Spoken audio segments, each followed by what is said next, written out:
Guys, good evening. So guys, ये insights के 9th and 10th के करंट अफेयर्स हैं। तो गाइज ऐसा नहीं है कि मैं इनसाइट्स के करंट अफेयर्स आपको नहीं कराऊंगी, क्योंकि लेफ्ट ओवर हैं, कुछ ही होती हैं जो रह जाती हैं, ठीक है। तो गाइज या तो मैं ऐसा क्या करूँगी कि अल्टरनेट डेज पे लेके आया करूँगी, नहीं तो एवरी संडे क्या है जो इनसाइट्स के जो लेफ्ट ओवर टॉपिक्स हैं 1 वीक में, वो मैं आपको कवर कराया करूँगी, ठीक है। डेली बेसिस पे तो नहीं आएंगे इनसाइट्स के, बिकॉज डेली बेसिस पे यार 2-2 टॉपिक या 3-3 टॉपिक के लिए एक अलग से वीडियो बनाना 4-5 मिनट की, तो वो मुझे कोई तुक नहीं लग रहा।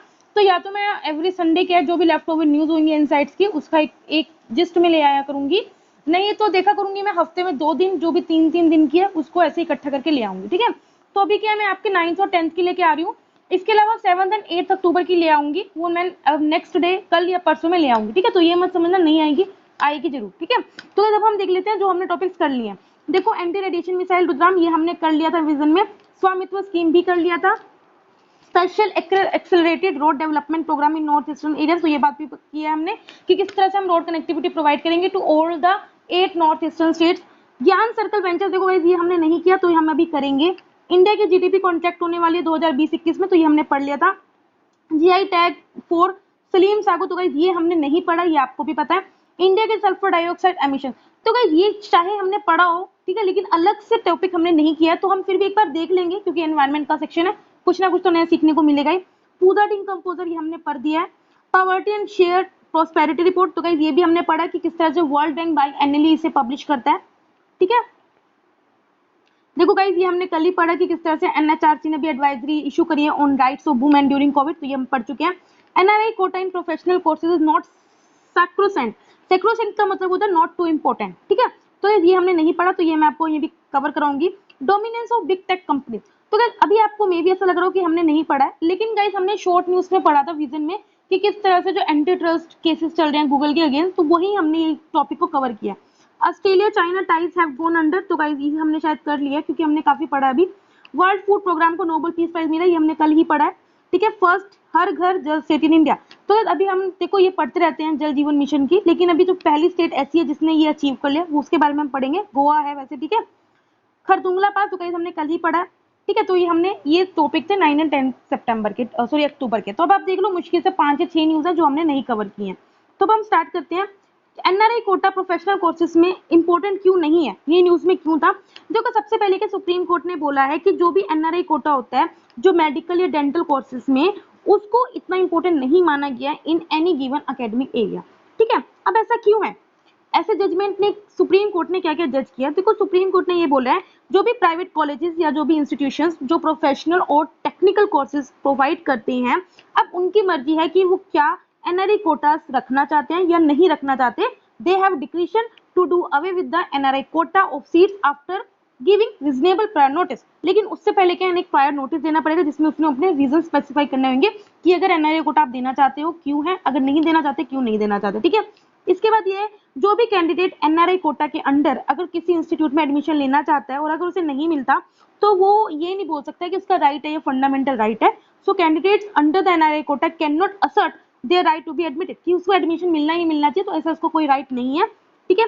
इसके अलावा जो सुप्रीम कोर्ट का बेंच है उसने ऑब्जर्व किया है जो भी प्राइवेट कॉलेजेस या जो भी इंस्टीट्यूट्स हैं जो प्रोफेशनल एंड टेक्निकल कोर्सेज को प्रोवाइड करते हैं, वो अपने डिसाइड कर सकते हैं कि उन्हें एनआरआई कोटा प्रोवाइड करना है या नहीं। अगर वो एनआरआई कोटा प्रोवाइड करेंगे तो कितने एक्सटेंड तक करना है, मतलब कितनी परसेंटेज सीट्स एनआरआई कोटा के लिए क्या करना है, रिजर्व करनी है। इसके अलावा सुप्रीम कोर्ट ने ये दिया है कि इसके पहले भी कि आपको पता होगा कि राजस्थान हाई कोर्ट ने ये अलाउ किया था कि प्राइवेट कॉलेजेस जरूरी नहीं है कि इन्हें एनआरआई कोटा मतलब कि रखना ही रखना है। They are not obliged to earmark NRI quota up to the extent of 15% of the total, मतलब कि जरूरी नहीं है कि आपको एनआरआई कोटा अपने कॉलेजेस में 15% रखना ही रखना है, ठीक है। तो इसमें राजस्थान हाई कोर्ट ने बोला था। अब आर्ग्यूमेंट्स क्या है, देखो सबसे पहले क्या स्टूडेंट्स ने आर्ग्यू किया है कि NRI candidates about the availability of seats for their quota as well as the sequence of filling up those seats at the penultimate hour. Penultimate hour मतलब लास्ट आवर या सेकंड लास्ट आवर, मतलब कि ये बात है कि board अपने आप यूनिलेटरी मतलब कि अपने आप एक तरफा नहीं डिसाइड कर सकता है, और ना ही हम किसी इंस्टीट्यूट को परमिट कर सकते हैं कि आप क्या करो कि एनआरआई कोटा को अपने आप विड्रॉ कर लो, ठीक है। तो इन्होंने बोला है ऐसा नहीं होना चाहिए। दूसरी बात क्या है, जो भी मतलब कि देखो प्राइवेट कॉलेजेस जो मतलब कि आपको एक सेकेंड इन्होंने ये बताया कि जो राजस्थान स्टेट में जब पहले मतलब कि वो एनआरआई कोटा को विड्रॉ किया गया था मेडिकल कॉलेजेस से, तो वो राजस्थान का डिसीजन अपना वॉलंटरी था और इसने अपने आप ले लिया डिसीजन, जो कि एक एक्स्ट्रॉर्डिनरी और अनयूजुअल सिचुएशन था, जो कि पेंडेमिक की वजह से ऐसी क्रिएट हो गई है। इसके बाद इन्होंने ये बोला है कि जो कॉलेजेस ने आर्ग्यू किया कि जो एनआरआई कोटा जो हमने रिजर्व की गई है, वो कभी कभी क्या पूरी फिल नहीं होती जितनी हमने सोची होती है। इट वॉज मोर अप्रोप्रिएट, इसलिए इससे बेटर है कि हमें क्या करना चाहिए, जो एनआरआई जो कैंडिडेट्स के लिए जो सीट्स है उन्हें हमने मर्ज करनी चाहिए किसके साथ, मैनेजमेंट सीट्स का। ठीक है, सो आई होप गाइस आपको समझ में आया होगा। नेक्स्ट न्यूज पे पढ़ते हैं। पहली हर घर जल स्कीम स्टेट कौन सी बन चुकी है, तो गाइस गोवा है। जो गाइस ये फर्स्ट वन लाइनर क्वेश्चन भी आ सकता है state PCS type question exams में। तो गोवा की है पहली स्टेट बन चुकी है जिसने हर घर जल स्टेट जो मतलब की स्कीम है उसे अचीव कर लिया। ये आपको पता है गोवा ने अब क्या करा है, 100% functional house hold tap connection rural areas में प्रोवाइड किया है, जिसके अंदर उन्होंने 2.3 लाख रूरल जो हाउस होल्ड हैं, घर हैं, उन्हें कवर किया। स्टेट गवर्नमेंट ऑफ गोवा ने यूटिलाइज किया है इमेंस बेनिफिट्स ऑफ द जल जीवन मिशन। तो जल जीवन मिशन के बारे में क्या है, ये आपको मैं पूरी जानकारी आपको पता ही है, हम कितनी बार डिस्कस करते हैं विजन में। देखो दो डिस्ट्रिक्ट हैं गोवा में, that is the north Goa, south Goa. दोनों में जो विलेजेस थे that is the 1.65 lakh rural house hold north Goa में थे। साउथ गोवा में 98,000 रूरल हाउस होल्ड थे। इन 191 ग्राम पंचायत वो फुली अचीव्ड हो गए, उनको पूरा फुली इक्विप्ड कर दिया with piped water supply through tap connection. ठीक है, state is in the process. इस स्टेट में स्पेशली 14 वाटर क्वालिटी लेबोरेटरीज भी है जो वाटर की क्वालिटी के उसको टेस्ट करेगी। NABL एक्रेडिटेड है in order to strengthen the water testing facilities. ठीक है, आगे बढ़ते हैं। अभी why GI tag for Salem sago, ये न्यूज में क्यों था? देखो गाइस, सबसे पहले ये है कि जो Salim starch and sago manufacture service industrial corporation society limited, तो गाइस ये कोऑपरेटिव सोसाइटी है जिसने क्या किया है, जीआई टैग के लिए अप्लाई किया। मतलब कि एक तो होता है आपके लिए जीआई टैग मिल जाता है, लेकिन कई लोग क्या है जीआई टैग के लिए अप्लाई करता है। तो ये सोसाइटी है, इसने सेगो सर्व के लिए क्या है जीआई टैग को अप्लाई किया है। सलीम सेगो जिसे हम जवर्सी भी बोलते हैं। अब देखो ये है क्या, देखो ये एक तरह का स्टार्च सॉल्यूशन है जिसे हम डिफरेंट मटेरियल्स बनाने में यूज करते हैं। ठीक है, अब देखो सलीम सेगो जवर्सी है क्या, ये वेट स्टार्च पाउडर से बनता है, क्रश्ड फ्रॉम टेप्यूका रूट। जो जवर्सी तमिल में इसे बोलते हैं टेप्यूका पर्ल्स बोलते हैं। सागो क्या होता है, स्टार्च होता है जो हम एक्सट्रैक्ट करते हैं फ्रॉम स्पॉन्जी सेंटर या पिथ और various tropical palm stems especially from Metroxylon sago. ठीक है, देखो सागो को कहाँ कहाँ यूज कर सकते हैं, वेरियस इंडस्ट्रीज में आप यूज कर सकते हो, जैसे फूड इंडस्ट्री में भी, पेपर इंडस्ट्री में, construction, textile, cosmetic, pharmaceutical, mining and coal, इन सब फैक्ट्री इंडस्ट्रीज में क्या आप यूज कर सकते हो। ठीक है, तो बस आपको ये पता होना चाहिए कि इसके लिए क्या जीआई टैग के लिए अप्लाई किया गया और ये तमिलनाडु से बिलोंग करता है। नेक्स्ट न्यूज पढ़ते हैं। इंडिया का जो सल्फर डाइऑक्साइड एमिशन है वो न्यूज में क्यों है? देखो न्यूज में इसलिए है क्योंकि आपको पता है इंडिया क्या टॉप एमिटर है सल्फर डाइऑक्साइड की, लेकिन अभी क्या है पिछले 4 सालों में इस साल सबसे कम एमिशन देखने को मिला है सल्फर डाइऑक्साइड एमिशंस का। ठीक है, अब ये रिपोर्ट है ग्रीन पीस इंडिया के साथ में centre for research on energy and clean air. इसने बोला कि पहली बार 4 सालों में इंडिया का जो सल्फर डाइऑक्साइड एमिशन है वो डिक्लाइन हुआ है 6% एज कम्पेयर टू 2018। हाईलाइट किया, देखो सबसे पहले क्या है, देखो नो डाउट चाहे इंडिया का 4 साल में सल्फर डाइऑक्साइड एमिशंस रिड्यूस हुआ, लेकिन अभी भी ये टॉप एमिटर है ऑफ द मतलब कि world of the two the 5th consecutive year. मतलब पिछले 5 साल से लगातार वर्ल्ड की टॉप जो SO2 एमिशन एमिटर है वो कौन है, इंडिया है। रिपोर्ट ने बोला है कि जो वर्ल्ड बिगेस्ट एमिटर है SO2 का, ये पॉइजनस एयर पोल्यूटेंट है जो हेल्थ एडवर्स इफेक्ट्स आपकी हेल्थ पे पहुंचाती है, जैसे स्ट्रोक हो गया, हार्ट डिजीज होगी, लंग कैंसर, प्रीमैच्योर डेथ। ठीक है, 2019 में इंडिया ने एमिट किया 21% ऑफ ग्लोबल SO2 एमिशन, जिसका मतलब है नियरली 5,953 ऑफ किलोटन्स अ ईयर। इसके अलावा जो इंडिया एमिशंस के बाद इंडिया के जो एमिशन है वो नियरली डबल हुए हैं। ठीक है, रशिया सेकंड रैंक पे है, वो nearly 3,362 kiloton per year emit करता है। चाइना थर्ड प्लेस पे है which emit near about 2,156 kiloton per annum. ठीक है, देखो बिगेस्ट जो एमिशन हॉटस्पॉट्स है इंडिया में वो थर्मल पावर स्टेशन है, वो आप देख सकते हो, सिंगरौली, निवेली, सीपत, मुंद्रा, कोरबा। तो आप पढ़ लेना ये जो रिन्यूएबल एनर्जी कैपेसिटी है वो भी इंडिया में इंक्रीज हो रही है, deliver more than 2/3 of the subcontinent's new capacity addition during the financial year. तो ये हम पढ़ते रहते हैं रिन्यूएबल एनर्जी के बारे में। ठीक है, तो गाइस ये हम पढ़ चुके हैं ऑलरेडी। नॉर्थ ईस्ट में क्या है जो रोड कनेक्टिविटी बनेगी।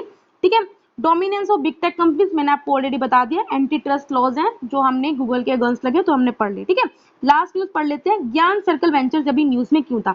देखो union ministry of circle education है, उसने वर्चुअली लॉन्च किया ज्ञान सर्कल वेंचर। तो गाइस आपको मतलब कि समझ में आ रहा होगा ज्ञान सर्कल तो मिनिस्ट्री ऑफ एजुकेशन ही करेगी। ठीक है, तो गाइस ज्ञान सर्कल वेंचर्स है क्या? देखो मैं आपको पहले बता देती हूँ, एक सेकंड। देखो ज्ञान सर्कल वेंचर्स में यही होगा कि जो यंग माइंड्स हैं, जो इनोवेटिव माइंड्स हैं, उसको एंटरप्रेन्योरशिप प्रोवाइड करेगी कि आप किस तरह से अपनी जो इनोवेशन है उसे एंटरप्रेन्योरशिप में कन्वर्ट कर सको और एक सक्सेसफुल इनोवेटर बनाएगी। ठीक है, अब ये काम किसने किया? देखो, ये ministry of electronics and information technology ने फंड किया है। किसे किया है? टेक्नोलॉजी बिजनेस इंक्यूबेटर है, कौन सा? Indian Institute of Information Technology, Sri City, Andhra Pradesh. ठीक है, तो ये सिंपली बात है, मिनिस्ट्री ऑफ एजुकेशन ने इस वेंचर को क्या किया? लॉन्च किया है। Ministry of electronics and IT ने क्या किया है? इसे फंड किया है। किसको फंड किया है?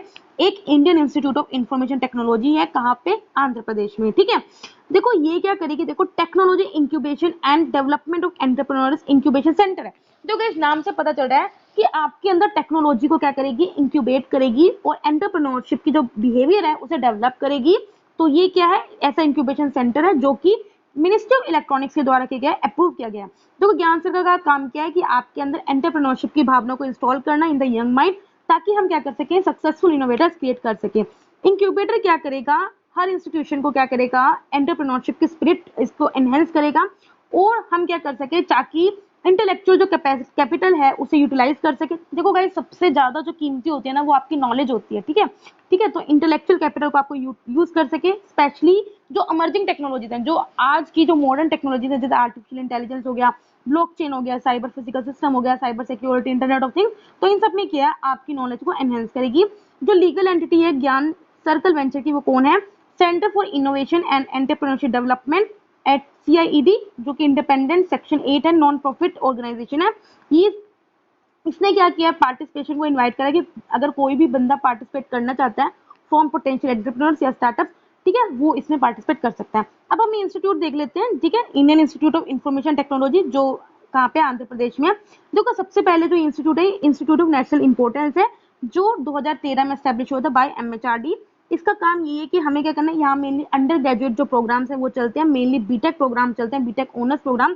ठीक है, और साथ में क्या है, आप एक्टिवली वहाँ पे रिसर्च में पार्ट ले सकते हो। ठीक है, सो गाइस, यहाँ पे हमने ना 9th एंड 10th अक्टूबर की जितनी भी लेफ्ट ओवर न्यूज थी वो हमने कवर कर लिया। अच्छी लगे तो लाइक करना, कोई डाउट हो कमेंट करना। तब तक ले बाय बाय, टाटा।